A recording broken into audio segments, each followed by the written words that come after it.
बेटियां और छुपी हुई ताकत। एक गांव में एक बुजुर्ग की 6 बेटियां थीं, आमना, सारा, हना, जोया, रिदा और नूर। लोग कहते इसके बेटे नहीं, बुढ़ापे में कौन सहारा देगा, मगर वो हमेशा मुस्कुराकर कहता, मेरी बेटियां मेरी सबसे बड़ी ताकत है। एक दिन एक खौफनाक तूफान आया जिसने कई घरों को तबाह कर दिया। पूरा गांव खौफजदा था, मगर बुजुर्ग की बेटियों ने हिम्मत न हारी।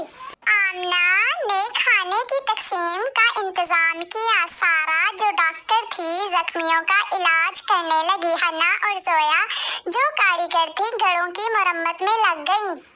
रिदा ने बच्चों को कहानियां सुनाकर इनका खौफ दूर किया, जबकि नूर ने मदद के लिए मुख्तलिफ अदारों को खतूत लिखे।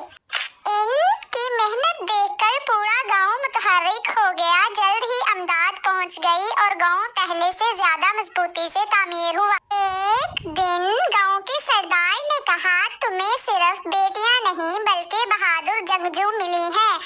बुजुर्ग ने फख्र से मुस्कुराकर अपनी बेटियों को देखा। इस दिन के बाद किसी ने बेटियों को कमजोर नहीं समझा। गांव जो पहले बेटों को बरतरी देता था, अब बेटियों की हिम्मत, अकल और मेहरबानी का एहतराम करने लगा। बुजुर्ग की मिरास हमेशा जिंदा रही, साबित करते हुए कि असल ताकत बेटों या बेटियों में नहीं बल्कि मोहब्बत, इत्तेहाद और हौसले में होती है।